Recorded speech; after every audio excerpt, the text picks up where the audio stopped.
So speaking of the XCF range for KTM for 2020, the 4-strokes, we have our 450, 350, 250. Nothing really new or groundbreaking in the lineup itself. That's what KTM has been selling for the past few years. Last year, the XCFs always get the updates at the same time as the SX models, where the EXCs are typically a year behind. So this bike has been on the current generation chassis, bodywork, and everything since last year. It gained it at the same time as the SX, and it basically always gets the exact same updates outside of what makes it unique for off-road. So if you listen to my motocross or SXF model video for the 2020s, you're basically going to learn the exact same thing.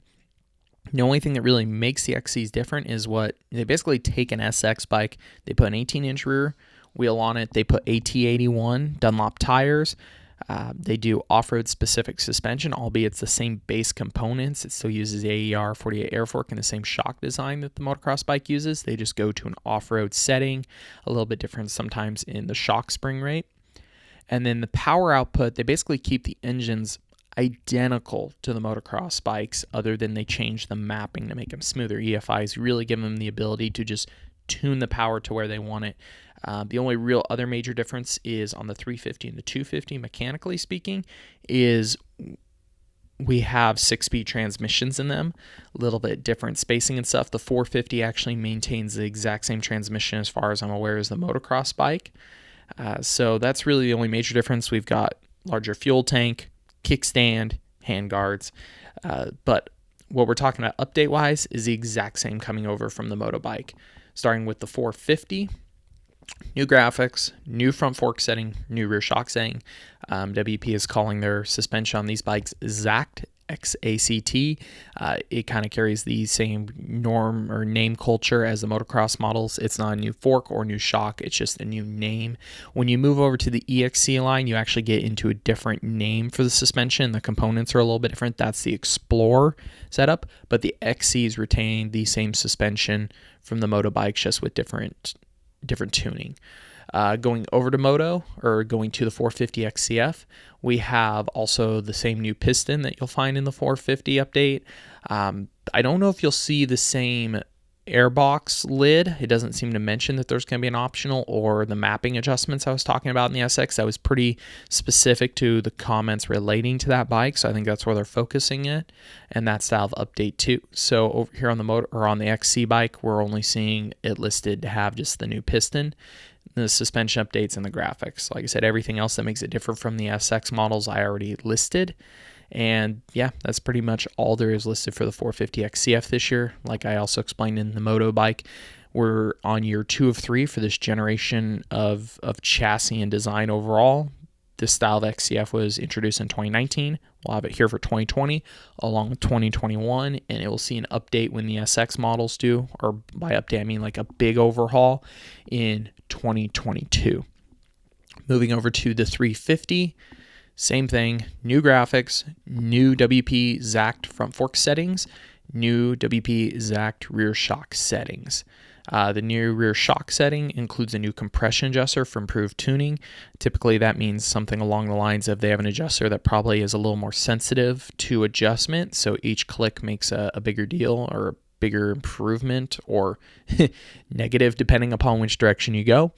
The front fork setting, they're still working on improving the initial feel of the fork with the updated chassis. A few people think that maybe it's a little more rigid in certain aspects, so they're working on that initial feel. Biggest thing that they did coming from the factory edition bike was changing the initial shim to this flex shim on every setting to try to get it to break the crust or tension feel of the fork a little easier, to settle a little more. They're going to carry that over into these off-road XCF models, albeit with all their own settings, specifically to tune them even more for the conditions that they are built for. Other than that, the 350 doesn't list any other improvements. Like I kind of talked about in the moto video, I wouldn't be surprised with them to actually have a small ECU update. KTM doesn't seem to list typically a small update like a slightly different ECU mapping or a slightly different crank weight, some stuff like that. They don't really go over with a fine-tooth comb in these smaller PR releases. So I'm sure we'll learn little stuff like that when we actually get to the intro and KTM takes us out to test these bikes. And then moving over to the 250 SXF, a little more of the same old, new graphics, new front fork setting, new rear shock setting. Probably this and the 350 are the most similar. They share the same actual mainframe. All these bikes share the same swing arm. Settings between the 250 and 350 are going to be the most similar. 450 will be not quite a bit different, but definitely a little bit different to hold up its weight and inertia feel. But really, that's all that they list for the 250 as well. No mention of anything else with the engine. Once again, wouldn't be surprised to see a map update, some little tiny stuff like that they aren't really going to go over in this style of PR.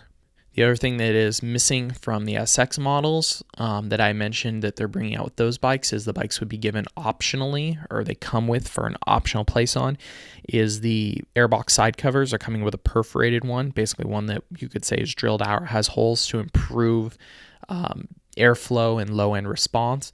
Those aren't being placed with any of the XCF bikes. Of course, I'm sure for off-road, that style power they don't see as necessary, and also that style of cover would bleed over a lot of debris, water, etc., maybe for more off-road conditions, the Airbox. But if those turn out to be a really good thing on the SX bikes when we test them, and people like hearing about, what they do to the power characteristic, you could also easily just go out and buy one, as they'll fit around the XCF bike, being that the SX and XCFs share all the same bodywork, plastic, and layout, basically. So that's really all we have for the XCF 4-stroke line. Hit the links below. Motocross 4-stroke lines in there, motocross 2-stroke line, and the XC 2-stroke line with the new TPI bikes. If you like these style videos, make sure you hit subscribe, and we'll also be testing these bikes when they come out for KTM's intro this year, so stay tuned for more.